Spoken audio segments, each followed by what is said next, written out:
ndashaka kubazana none umuntu witwa Kireko yateze ategesheje bitandatu aza hano ngo muri transport hari ahaboro yageze agomba gutega ubwato bwa 500 yari afite truwasi ngo yagendeye aha truwasi aha desi arahoga.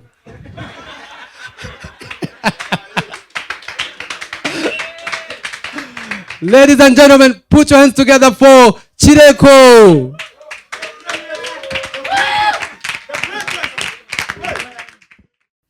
Umeze muti kabanze nkuremo bino nanabitiye naka gapira nambaye imbere mu kabone. Umeze mute se? Ewana nturutse Kibungo.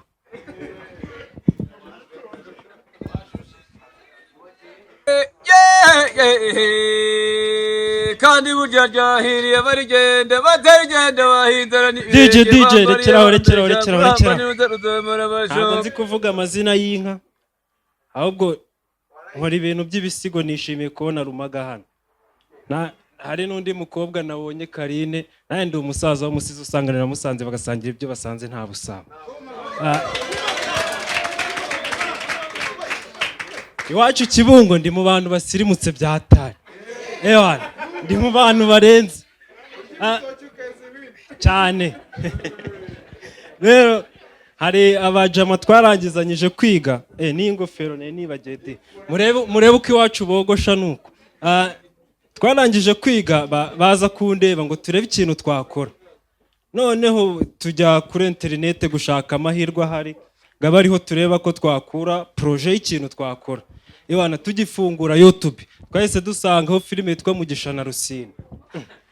Turavuga tuti ibi bintu birimo iki twabikuramo iki.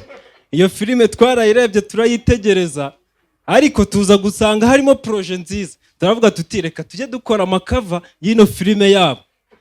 Njyewe bampaye nuza role ya Rusine. Gusinda ndabishobora ariko nabishoboye mwe ikesi ya Petit Mitsingi.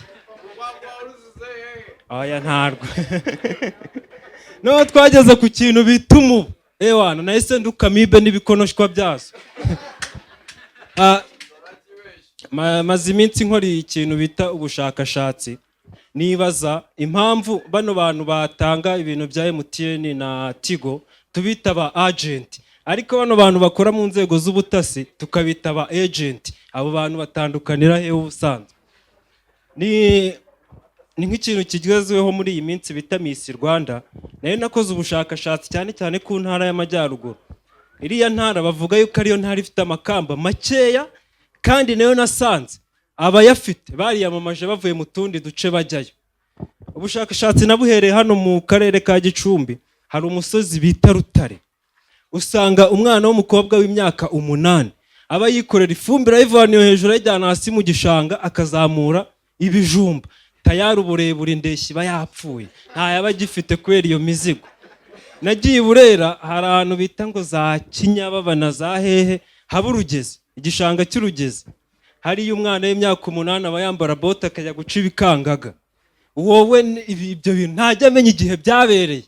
Reka za Musanze hari ahantu bita mu Bisate, naho usanga abana baho bavana ibintu by'ibirayi hasi babizana mu Kinigi.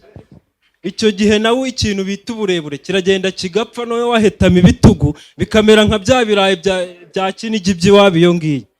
Ni nkino hirya irurindo hano hirya kuyu musozi wa Shyorongi. Umuntu ava hari hejuru akaza kuvoma mu gishanga. Yewana iminsi 2 abafite imbwanuka yakinira hana muri aperi. Na mugakenye hari agace bita muri Vunga, bakita Vunga. Kabamo urwagwa ku buryo buhagije. Iyo uhageze usanga saa 5 abantu basinze barangiye. Urwagwa nirwo rubayo. Ubwo rero abakobwa baho nabo bankurwagwa ku buryo buhagije. Ntago ushobora gusanga umwana w'imyaka 5 w'umukobwa ngo bona ari maso y'inyana. Reka tayari ubwo rumushinga wo muri Miss Rwanda wararangiye kera cyane. Sinzi nishimiye kuba nageze i Kigali. Nigize guhura n'umujama w'i Kigali mu bukwe i Muhanga, ariko sinzi niba ariko bateye byarancanze kuko umujama yatwiyemeyeho ajya kudusengerera kandi twari mu bukwe. yatuvanye mu bukwe tunywa byeri ajya kutugurira izindi mu kabari. Noneho ndavuga nti uyu muja mumenya hari ukuntu ameze, ubu natwiriraho icyo gihe butwiriyeho naramubwiye ntimbabarira tugende ujye kuncumbikira, iwacu ni Ikibungo ni kure. Ubu namwe mwibajije uko ngerayo, agataro kari hara ku muhanda. Ubwo twaragiye tugeze iwe mu nzu, ewana nasanze uwo mujama afite matera ifite paseri yayindi uryama ibiheri bikakuruma biri munsi yayo bikagufata urubavu. Buriya muri bumbwire niba ariko muteye ntago mbizi.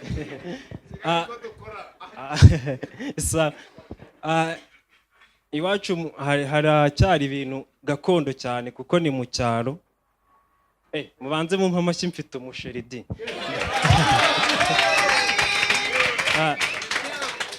Umusheri ese hari umuntu wigize guteranya nko kuri sheri wawe n'umunsi warimo?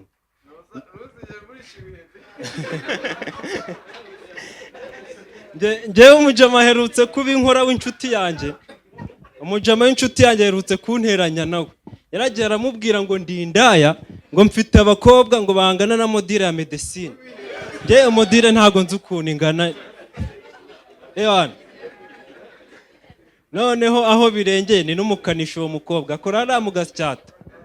Yaraduherutse kuvugana arambwira ngo arumva arushye ngatashya naniwe. Ndamazana none si uyu munsi wakoze akazi kameze gate katumye unanirwa bigezaho. Arambwira ngo uyu munsi twiriwe tubaga imodoka. Nanga kumwereka ko nciriritse ndapowa ndabyihorera. Ngeze hano ziburi 5 niriwe Nyabugogo muri busheri nshakamo inyama z'imodoka naye nazibuze.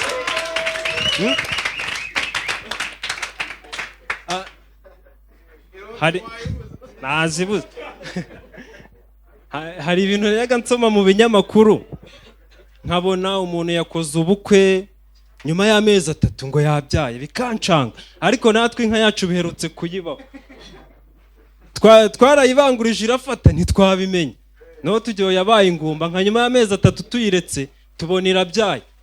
Nza gusanga abashakashatsi bagikeneye gukora ubushakashatsi bwo gushakashaka bakamenya ibintu byo gushakashaka yuko inka yimye yafashe.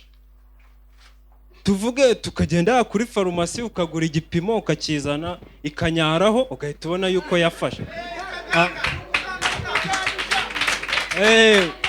Murakoze kunkosora ngo nuko ganga ikaganga tugahita tubona yuko yafashe. Kuko iwacu haracyari wa muco gakondo. Umusaza aherutse kuza agiye kubyaza inka kubera nta bintu biri tekinoloji bihari. Inka yayikoze mu nda kubera kutareba yajyana akaboko, inyana hita yimena ijisho ivuka yapfuye ijisho. Murakoze, nitwa Kireko comedian.